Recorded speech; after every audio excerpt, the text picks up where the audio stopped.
আসসালামু আলাইকুম ওয়া রাহমাতুল্লাহি ওয়া বারাকাতুহু। আমার পুরাতন পেশেন্ট জুনাইদ মাহমুদ, আমি তার দুইটি ভিডিও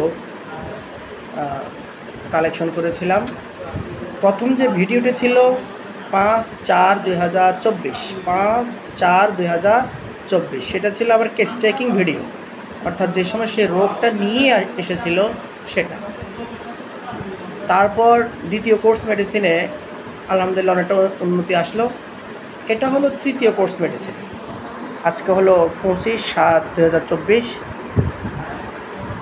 আপনারা যারা নাকি আমার ভিডিওগুলো দেখেন, বিশেষ করে যারা আমার এই চ্যানেলের সাথে যুক্ত এবং যারা হোমিওপ্যাথি চর্চা করেন, হয়তো অনেকে ভিডিওটা দেখেছেন। আমি ওয়াচিং টাইমে দেখেছি, অনেক মানুষ আমার ভিডিওটা দেখেছে। আপনারা চাইলে আগের সেই যে ভিডিওটা 5/4/24 আমি দিয়েছিলাম, সেই ভিডিওটা একবার দেখবেন। আর আজকের যে 25/7/24 সেই ভিডিওটা আজকে দেখবেন। ছেলেটিকে দেখেন, তার নাকের উভয় সাইডে, নিচের ঠোঁটে এবং জামিতে এবং চোখের পাতা উপরে এবং ব্রুগুলাতে প্রচুর ভিটিলিগো ছিল, কিন্তু আজকে স্কিনের মধ্যে দেখুন একদম ফ্রেশ। এখন আমি একেবারে কাছ থেকে দেখাচ্ছি, ছেলেটিকে একদম কাছ থেকে আমি দেখাচ্ছি, ফ্রেশ।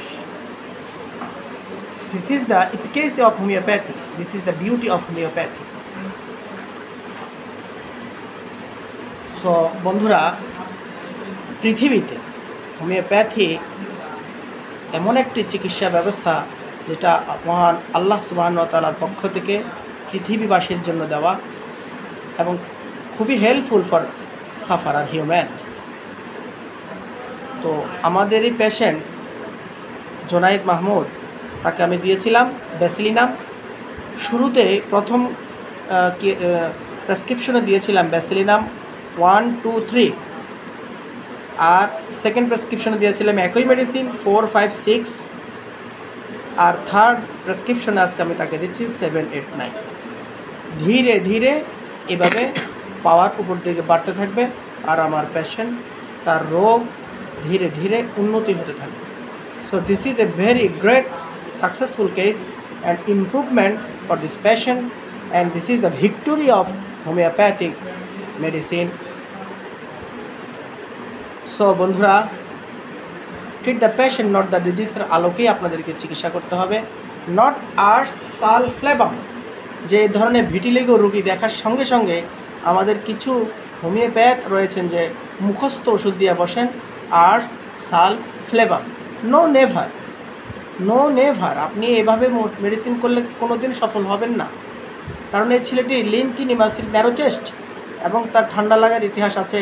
সে মাংস, দুধ এবং ডিম খেতে খুব পছন্দ করে, আইসক্রিম খেতে পছন্দ করে, মিষ্টি খেতে পছন্দ করে। হ্যাঁ, তাহলে তার ছোটোকালে ঘন ঘন সর্দি কাশি হতো, এই ধরনের একটা সিমটম তার মা দিয়েছিল।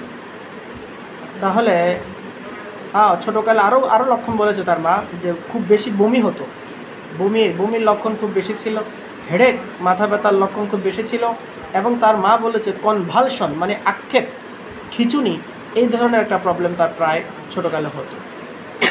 তো ফ্যামিলি হিস্ট্রিতে তার অ্যাজমার হিস্ট্রি রয়েছে, স্কিন ডিজিজের হিস্ট্রি রয়েছে, ইউটেরাস টিউমার হিস্ট্রি রয়েছে, অপারেশন হয়েছে, সাপ্রেশন অফ স্কিন ডিজিজ, নানান কিছু আছে। সব কিছু মিলিয়ে যখন আমরা টোটালিটি অফ কেস টেকিং যেটা মানে সেটা আমরা যখন অ্যানালাইসিস করি, তখন যে মেডিসিনটা ছবির মতো ফুটে ওঠে সেটা আমরা দিয়ে থাকি, কোনো গদ বা ধার চিকিৎসা আমরা করি না। আচ্ছা, ওর যে একটা বমির কথা এখানে বলেছেন, বমি এই 4 মাসে সেই লক্ষণ দেখা গেছে, আর একবার হয়েছে, আলহামদুলিল্লাহ উন্নতি আছে, বেশ। তো এটা কোনো আর প্রবলেম না, ওটা ধীরে ধীরে মনে করেন এটা চলে যাবে, আর এটা নিয়ে টেনশন নাই।